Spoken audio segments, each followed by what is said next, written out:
കർണാടക മുഖ്യമന്ത്രി തർക്കത്തിൽ ഇടപെട്ട സോണിയാഗാന്ധി, മല്ലികാർജ്ജുൻ ഖർഗെ, രാഹുൽ ഗാന്ധി, കെ.സി. വേണുഗോപാൽ എന്നിവരുമായി സംസാരിച്ചു. മുഖ്യമന്ത്രി സിദ്ധരാമയ്യ, ഉപമുഖ്യമന്ത്രി ഡി.കെ. ശിവകുമാർ എന്നിവരെ ദില്ലിക്ക് വിളിപ്പിക്കാനാണ് തീരുമാനം. പരസ്യ പ്രതികരണം ഒഴിവാക്കാൻ നേതാക്കൾക്ക് നിർദ്ദേശം നൽകിയിരിക്കുന്നു.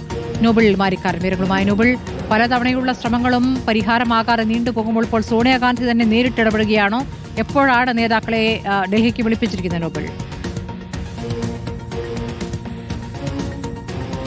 സ്മൃതി, കർണാടകയിലെ മുഖ്യമന്ത്രി തർക്കവുമായി ബന്ധപ്പെട്ടുകൊണ്ട് സോണിയാഗാന്ധി ആദ്യമാണ് ഇപ്പോൾ ഇടപെട്ട ചർച്ചകൾ നടത്തുന്നത്. സോണിയാഗാന്ധി ഇന്നലെ ഇതുമായി ബന്ധപ്പെട്ട് മല്ലികാർജ്ജുൻ ഖാർഗെ, രാഹുൽ ഗാന്ധി ഒപ്പം കെ.സി. വേണുഗോപാൽ എന്നിവരുമായി 3 മണിക്കൂറോളം ഈ വിഷയം ചർച്ച ചെയ്തു എന്ന വിവരമാണ് ഇപ്പോൾ പുറത്തേക്ക് വരുന്നത്. സംസ്ഥാനത്തെ പ്രശ്നം എത്രയും വേഗം പരിഹരിക്കണം എന്നാണ് ഇപ്പോൾ ഇതുമായി ബന്ധപ്പെട്ട തീരുമാനം പുറത്തേക്ക് വരുന്നത്. മന്ത്രിസഭാ പുനഃസംഘടന അടക്കമുള്ള കാര്യങ്ങൾ നടത്തിക്കൊണ്ട് ഇപ്പോഴത്തെ പ്രതിസന്ധിക്ക് പരിഹാരം കാണാനുള്ള നീക്കമാണ് ഹൈക്കമാൻഡ് ആലോചിക്കുന്നത് എന്ന വിവരമാണ് പുറത്തേക്ക് വന്നുകൊണ്ടിരിക്കുന്നത്. പ്രധാനമായും സംസ്ഥാനത്തെ കഴിഞ്ഞ ദിവസം കെ.സി. വേണുഗോപാൽ സിദ്ധരാമയ്യയുമായി കൂടിക്കാഴ്ച നടത്തിയിരുന്നു. ആ കൂടിക്കാഴ്ചയുടെ വിശദാംശങ്ങളടക്കം സോണിയാഗാന്ധിയോട് പങ്കുവച്ചു എന്ന് അറിയാൻ കഴിയുന്നു. ഈ മാസം 14 ദില്ലിയിൽ രാംലീല മൈതാനത്ത് വോട്ടുകൊള്ളയ്ക്കെതിരെ ഒരു പ്രതിഷേധം സംഘടിപ്പിക്കുന്നുണ്ട്. അതിനുശേഷം നേതാക്കളെ കാണാനുള്ള നീക്കമാണ് ഇപ്പോൾ നടക്കുന്നത് എന്നാണ് അറിയാൻ കഴിയുന്നത്. അങ്ങനെയാണെങ്കിൽ സിദ്ധരാമയ്യയും ഒപ്പം ഡി.കെ. ശിവകുമാറും 15-ാം തീയതി ഹൈക്കമാൻഡുമായി കൂടിക്കാഴ്ച നടത്തും എന്നാണ് നമ്മൾ പ്രതീക്ഷിക്കുകയും ചെയ്യുന്നത്. കാരണം ഈ വോട്ടുകൊള്ളയ്ക്കെതിരായ പ്രതിഷേധത്തിൽ പങ്കെടുക്കാൻ നേതാക്കൾ ദില്ലിയിലേക്ക് എത്തുന്ന സാഹചര്യമുണ്ട്. അതിനു പിന്നാലെ കർണാടകയുമായി ബന്ധപ്പെട്ട് ചർച്ചകൾ നടത്താനാണ് ഇപ്പോൾ ഹൈക്കമാൻഡ് ആലോചിക്കുന്നത് എന്ന് അറിയാൻ കഴിയും. നിലവിൽ ഡി.കെ. ശിവകുമാറിനെ മുഖ്യമന്ത്രി സ്ഥാനത്തേക്ക് കൊണ്ടുവരാൻ ഹൈക്കമാൻഡ് താല്പര്യപ്പെടുന്നുണ്ടോ എന്നാണ് പ്രധാനപ്പെട്ട ചോദ്യം. അതിന് എത്രയും വേഗം ഒരു പരിഹാരം കാണേണ്ട അത്യാവശ്യമാണ്. ആ പശ്ചാത്തലത്തിലാണ് സോണിയാഗാന്ധി നേരിട്ട് ഈ വിഷയത്തിൽ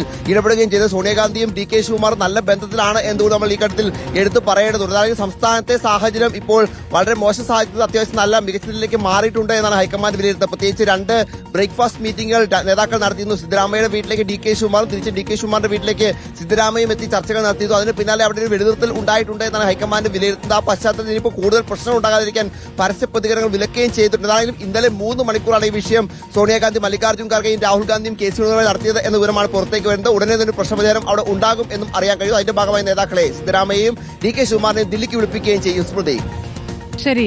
നോബിൾ മാരിക്കാരനാണ് വിവരങ്ങൾ നൽകിയത്.